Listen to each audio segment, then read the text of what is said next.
Agora eu quero ver aquele baixinho gordinho lá do Poço Ipiranga falar onde é que tem gasolina aqui. Estatizaram a gasolina, é isso aí, galera. Não tem mais gasolina. Ô, mano, põe aí na Jovem Pan pra nós ouvir o Vila falando que o Bolsonaro é nazista. Põe aí, põe aí. É legal, põe. O quê? Estatizaram a rádio também, velho? A lei chegou. Cadê os eleitores do Trump aqui que eu vou meter bala? Cadê? Cadê? Pô, dá licença aí, mano. Pô. Meter bala aqui, ó. República. Pô, tá. Sai da frente. Eu vou ficar preso aqui desse... Ixi, mano, estatizaram os NPC também, viu? Ô, caramba. Eu tô preso aqui.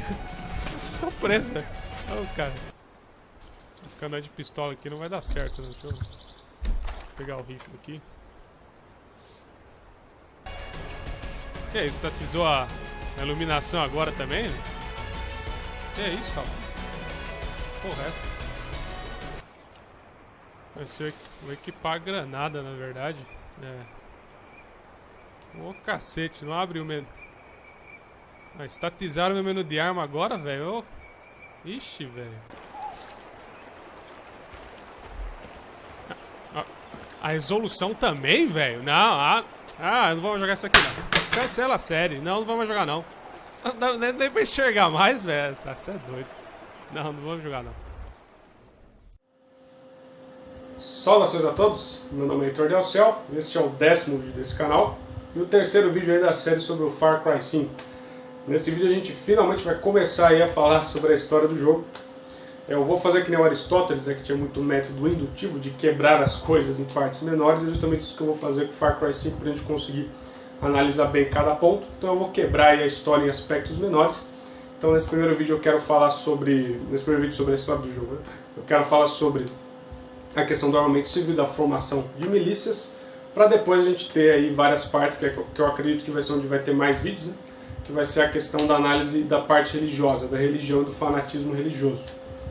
Então, para esse primeiro vídeo eu quero falar sobre a questão das armas aí, da formação de milícias, já que o Far Cry 5 ele conta a história de um culto religioso, de fanáticos religiosos, que se armam ali nos Estados Unidos e começam a capturar pessoas, tomar territórios ali no interior dos Estados Unidos e se tornam aí um problemão, né, pro governo americano.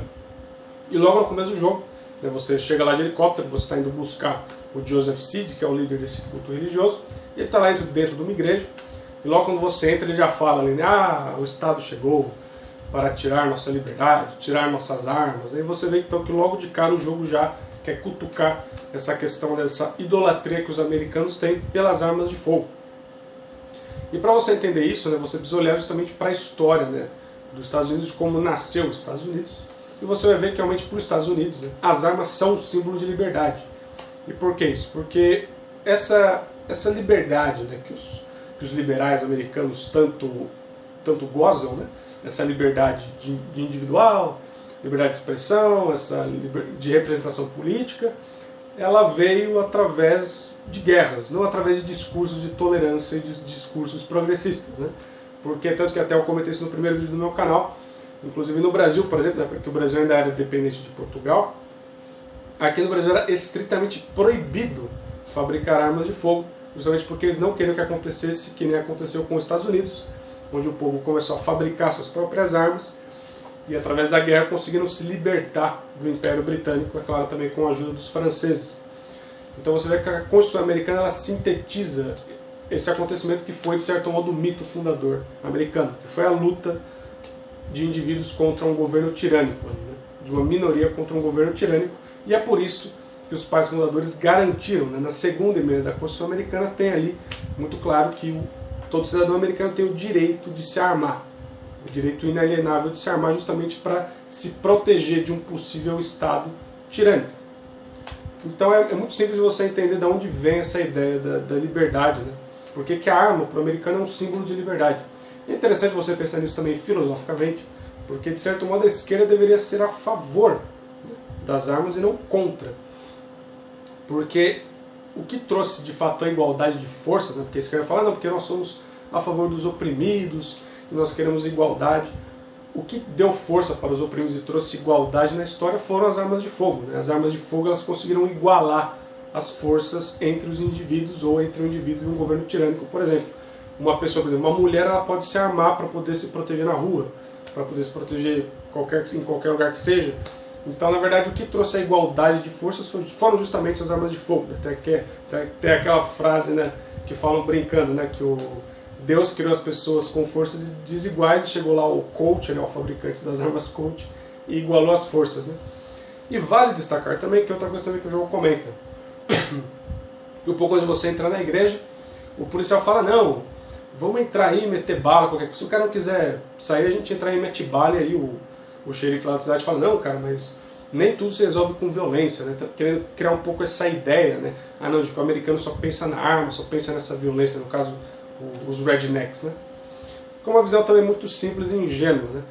Porque isso põe em mil aspas, tá? A relativa paz que nós temos hoje em dia no mundo, ela se dá justamente por nós termos um mundo armado. Foi isso que eu comentei. O armamento ele trouxe essa igualdade de forças aí, né?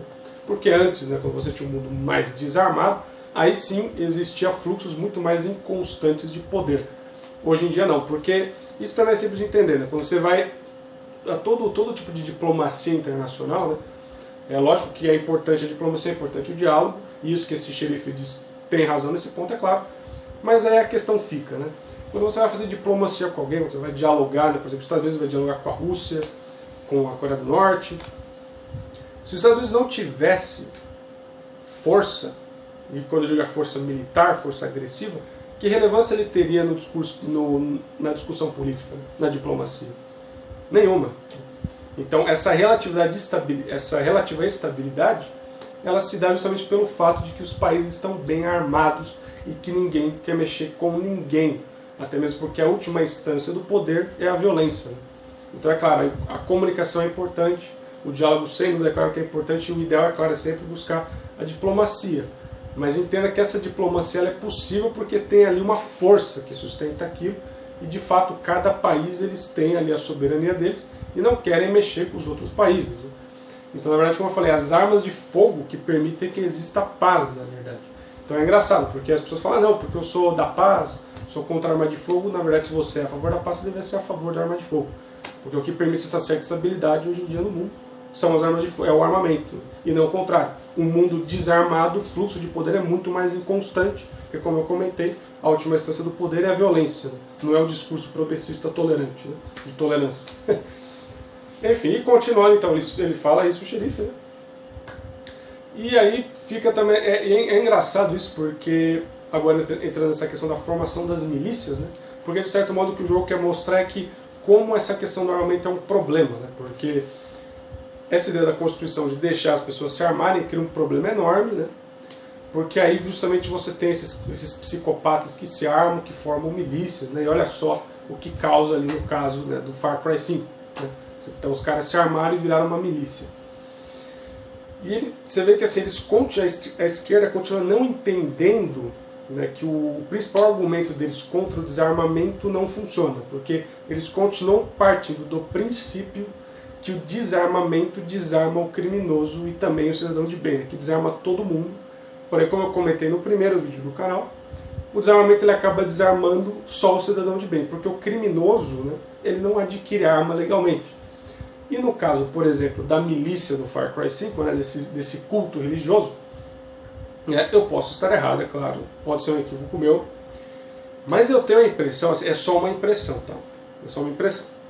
Mas eu tenho a impressão que assim, um grupo de fanáticos que mata as pessoas, que captura as pessoas, que rouba propriedade, eu tenho a impressão que eles não vão se preocupar em seguir a legislação na hora de comprar armas. Eu posso estar errado, mas eu tenho essa leve impressão que na hora de comprar arma eles não vão se preocupar muito com a lei, né? Mas é uma impressão, posso estar errado, né? Às vezes não, né? Às vezes eles matam todo mundo, mas na hora de adquirir armas eles realmente querem fazer background check, quem sabe? Mas eu tenho a leve impressão que eles não vão se preocupar com isso, né? Então é claro justamente que a gente cai no mesmo problema que a gente sempre cai, e vale destacar que se a gente analisar essa questão das formação de milícias, né? Bem, por exemplo, o Brasil é um país que tem muito problema com essa questão da formação de milícias, né? Outro país, por exemplo, é a Venezuela, né? Que teve ali a formação ali, né, das milícias do próprio Maduro. E são países que foram desarmados, né? Até inclusive a própria Venezuela usou o Estatuto de Desarmamento do Brasil. Você teve o surgimento das Farc, né, na Colômbia, do MIR chileno, todas essas milícias narcotraficantes, de criminosos, a lei do desarmamento não ia fazer diferença nenhuma, pelo contrário, facilita o trabalho deles. Né? Por exemplo, no Brasil e na Venezuela facilita mais ainda porque eles sabem que não haverá resistência. E é justamente por isso que a Constituição americana tem esse argumento, porque eles entendem que você tem que garantir o direito do cidadão de se armar para se proteger, até mesmo porque, que é uma coisa também que parece que a esquerda não consegue entender, que o mal ele vem do homem, não vem da classe social, da posição política, da escolha religiosa. Então assim, porque você fala, não, deixa só as armas para o Estado, então, mas o próprio Estado também pode virar algo tirânico. Que é, no próprio Brasil você tem a aliança do Estado com essas milícias narcotraficantes. E aí como é que faz? Então todo mundo desarmado.